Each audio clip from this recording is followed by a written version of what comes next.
From the Alvin and Rosalie Sarachek studio, PBS Kansas presents Kansas Week. A Kansas state lawmaker gets his day in court, but more coming as he faces DUI and gun charges.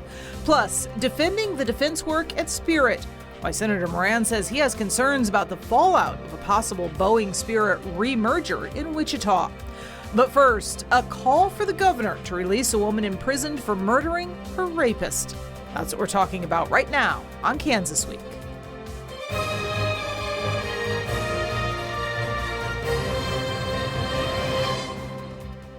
I'm Pilar Pedraza, and this is Kansas Week.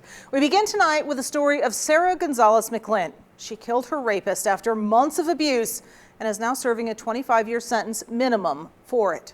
Supporters say the governor should let her go home now. A jury convicted Sarah Gonzalez McLean of first-degree murder back in 2015 without knowing about the months of abuse that preceded her crime.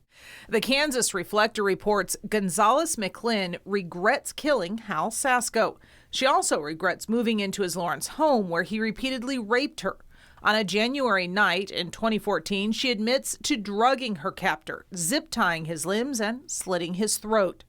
Supporters have launched a public awareness campaign to pressure Governor Laura Kelly to grant her clemency. The advocates say Hal Sasko's abuse of Sarah Gonzalez McLean, which involved emotional and financial control, is a textbook example of human trafficking. In two-hour presentations this last week at the public libraries in Lawrence and Topeka, they asked the crowd to consider how they define justice for a woman who kills her abuser. They provided handouts with information on how to write the governor and advocate for clemency.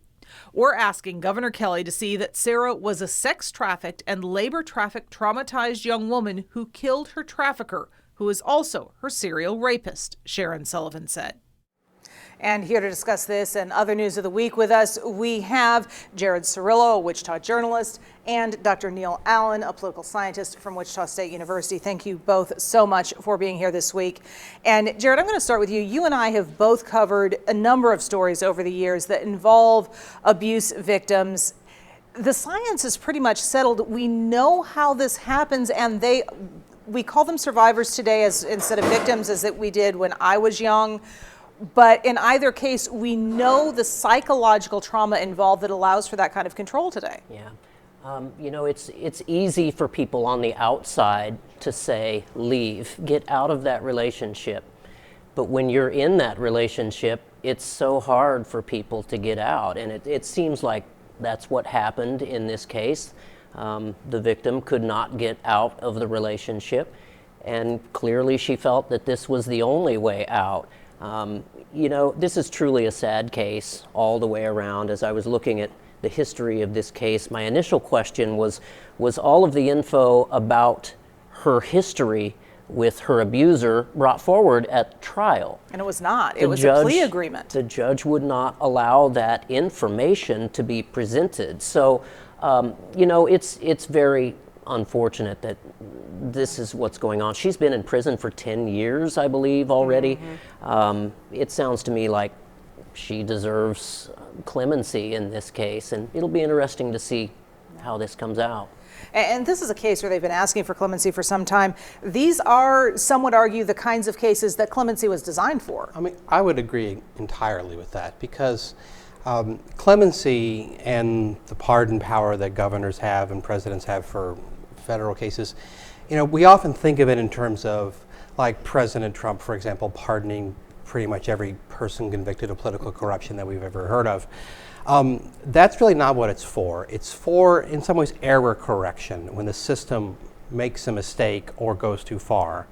And we've had lots and lots of clemency over over recent years in issues of drug convictions, especially ones involving racial disparity. And in this case, this is the kind of thing that clemency is for. And also, we should note here that in this country, it is very difficult to get convictions overturned on ineffective assistance of counsel. And just from the outside, if you have a woman who kills her rapist and evidence of that rape and of the predisposition of this person to do similar things to others, is not, if that's not heard at trial, then that's not an effective counsel. But our system it makes it pretty difficult to make those claims. And so this is the kind of thing that clemency is for. And frankly, I mean, look, there's probably a movie out there that dramatizes something similar with the person killing the attacker as a just end to this. And the idea of 10 years in prison, I mean, that's a serious amount of time. I mean, those of us who've never been to prison really sometimes undervalue how horrible that experience is by design. And it's just hard to see how justice is served by this woman being in prison any longer. And she was a teenager when this happened, too. She was 19 years old, I understand. She spent a third of her life behind bars at this point. And many would argue that many years before that was another prison of sorts. Yeah, exactly. All right. Well, moving on, how about a story about jobs and aviation safety? Senator Jerry Moran visited Spirit Aerosystems this week to speak with workers as they faced layoffs and a possible Boeing buyout.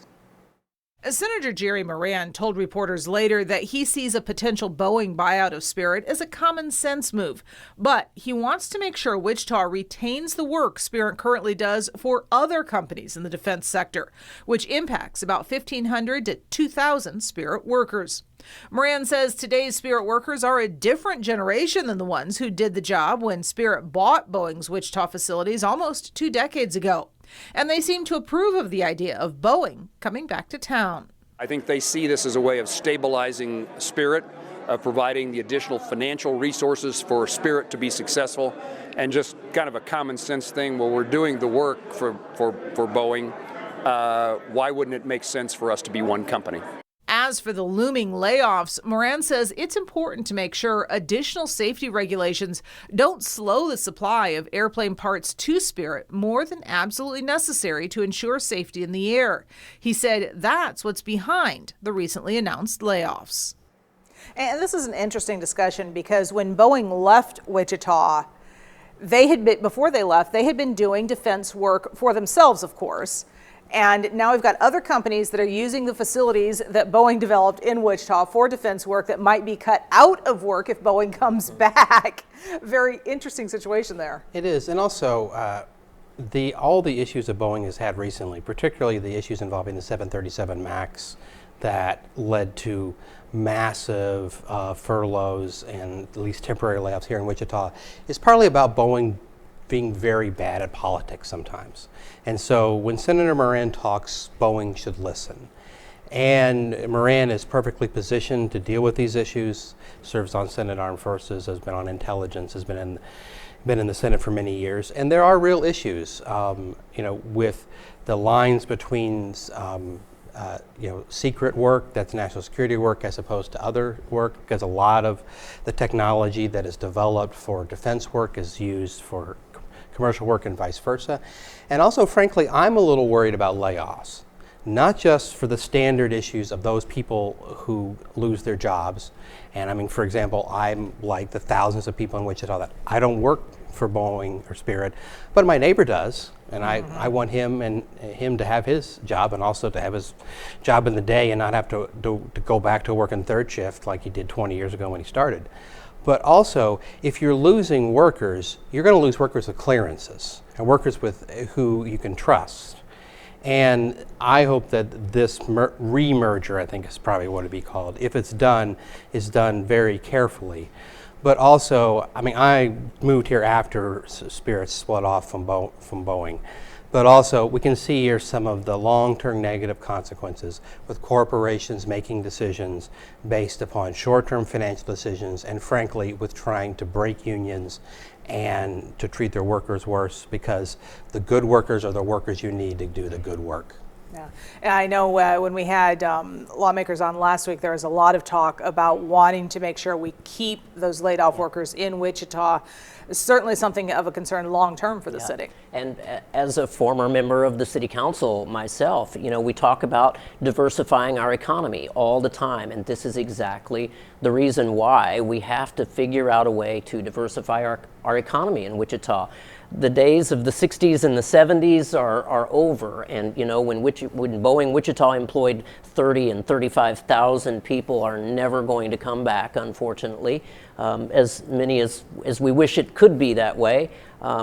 You mentioned labor unions, and that's where I think it'll be interesting how the labor unions come out of this, because when we start to lose that skilled workforce at a company, they may leave town to go somewhere else to use their skill.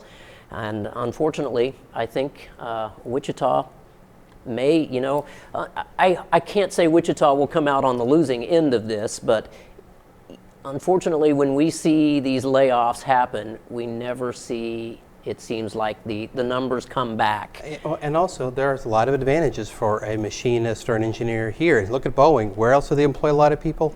Particularly Seattle. The biggest growth area now is around Charleston, South Carolina, and those are places where it's a lot more expensive to live. Yeah. And Wichita has a lot of advantages for people, but we do have to be careful, especially when we are still tied to a very large employer, and that frankly is way too big to fail, because only 2 companies in the world can make large airplanes anymore. Yeah. We've had some talk here about the concern about layoffs and the connection with Boeing's problems. A lot of what I've been hearing, and Moran kind of echoed this as well when I spoke with him, is that these layoffs seem to be a result of the increased security that has gone into place, trying to make sure that the airplane parts that come out of Spirit and come out of Boeing are safe, and needing to find that balance between safety and speed and efficiency. Yeah, this is a typical example to me of why companies should not be outsourcing their work, and especially aircraft companies, because of the safety issue. I think we've clearly seen with Boeing outsourcing a large portion of their work.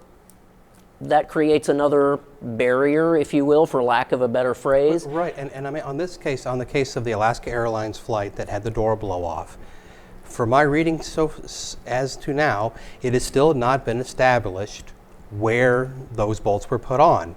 As a Wichitan, I may be partial to the fact maybe it was in Seattle, but Boeing plus Spirit should have an answer to that question immediately if we're going to trust them to basically handle the majority of our air travel. And this is a case where government, in this case Senator Moran, should be listened to as a regulating authority. Well, moving from the U.S. Senate to the State House, Coalition Republican State Representative Carl Mon has officially been charged after his drunk driving arrest earlier this year. The KSN Capitol Bureau reports court records show Carl Mon was charged with 2 misdemeanors and 2 traffic infractions, which include possession of a firearm while under the influence of alcohol or drugs, driving under the influence, first conviction, unsafe turning or stopping, failure to give a proper signal, and failure to check for safe passage before passing from a single lane. Mon's court date is scheduled for June 26th. Mon is also at risk of having his law license suspended by the Kansas Supreme Court in a separate case. The Kansas Supreme Court heard oral arguments earlier this month on the matter, which Mon did not show up for. Mon is accused of misconduct in representing a client involved in a deadly crash in Wichita back in 2016, which resulted in the deaths of 2 Starkey clients. During the hearing, Deputy Disciplinary Administrator Alice Walker said the disciplinary action arose from the Kansas Court of Appeals' unpublished decision in State v. Blevins, in which the court found that Mon had a conflict of interest in his representation, and he did not obtain proper written waivers. Because of that, the Court of Appeals reversed those convictions, remanded the case to district court for new trial with new counsel, Walker said. Walker went on to say that the disciplinary administrator was initially going to side with Mon's recommendation of probation. However, she said the decision has changed since Mon has failed to comply with the rules for probation, which included failing to file required monthly reports since December. And all of this coming as Mon is up for re-election. His name is currently on the candidate list on the Secretary of State's website. He has a primary opponent, Darren Pugh, make sure I get that right. Does this legal trouble kind of override the power of the incumbency? Well, I mean, part of it is that it's difficult for challengers to get their argument in front of voters, particularly in a case like this one where this is a district that is entirely covered by the Wichita media market. Television advertisement is going to be impossible. I mean, whenever we had a mayor's race in Wichita last year, when sadly my colleague on the desk was not successful, I mean, that was like the one race that I remember in living here for almost a dozen years where any candidate has been able to have enough money to advertise on television. So getting the kind of message out is difficult. Also, most Kansans probably don't know who their state representative is.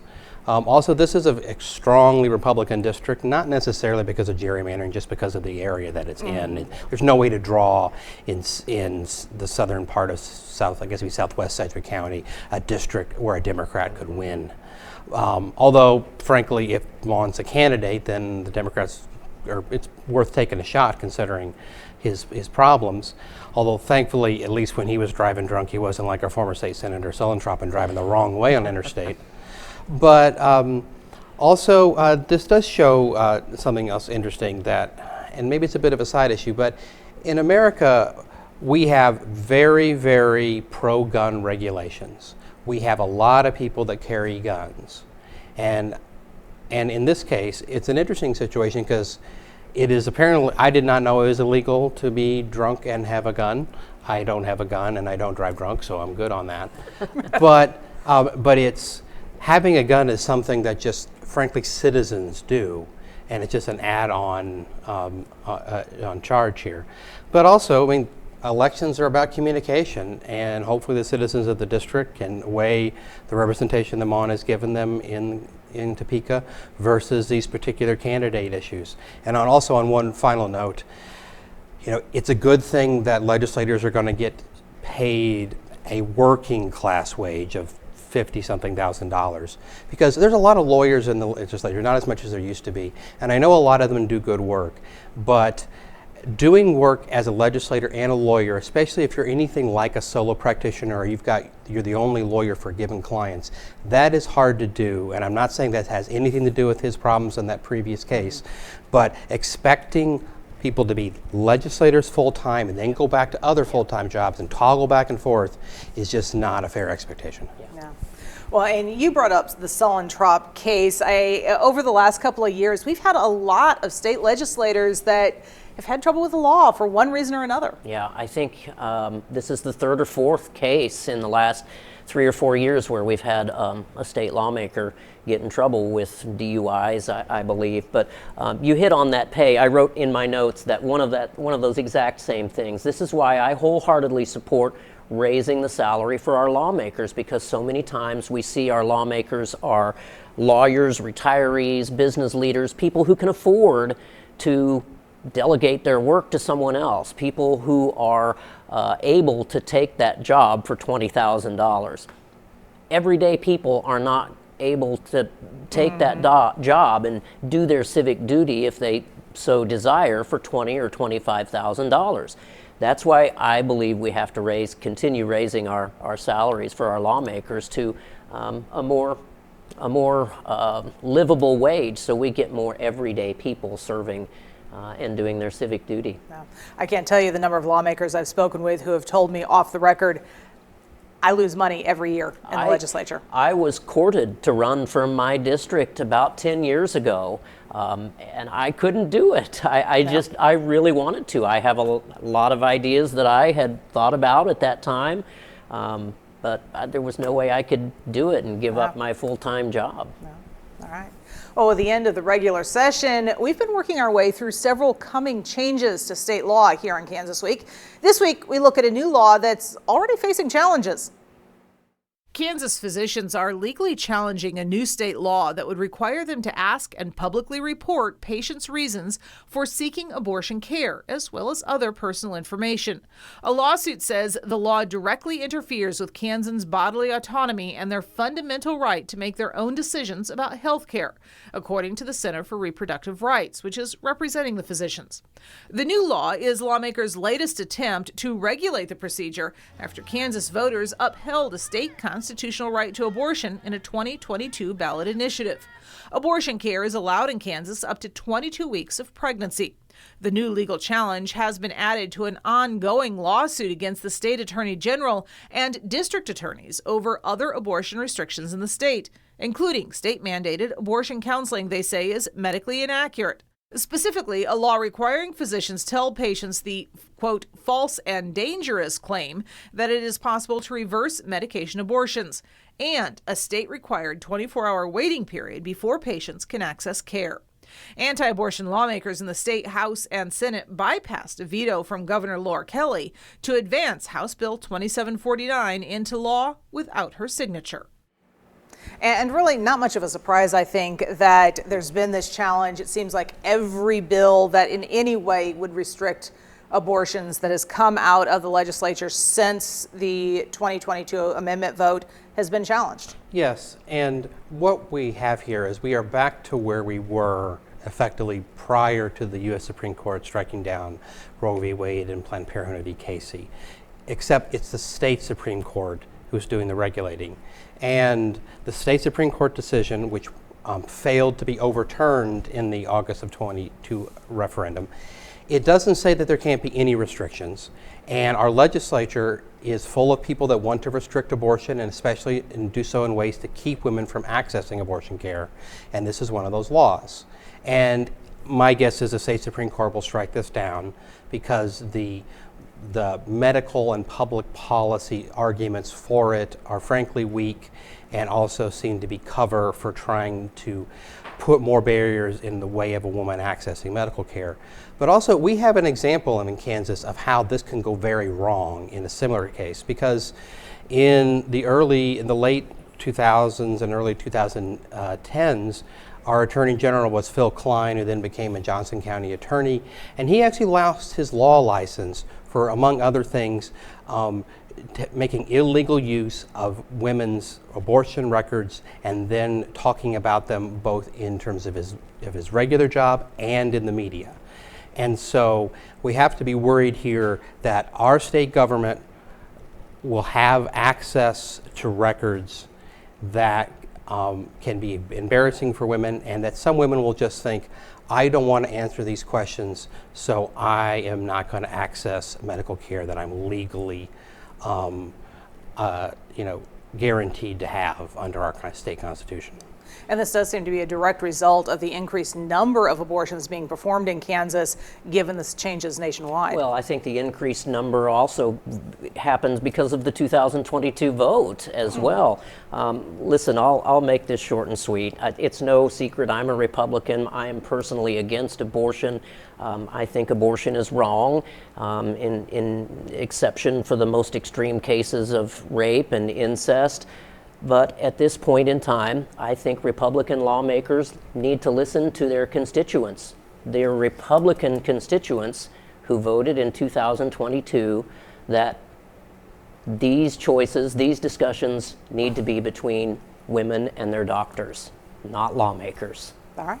Well, we'll leave that decision there and move on. Looking at the coming elections, there will be a new congressperson from Kansas come November, as Jake LaTurner is vacating his 2nd District seat. The question is, who will replace him? There are now 2 Republicans who want to replace Jake LaTurner in Congress and represent the 2nd District in Kansas.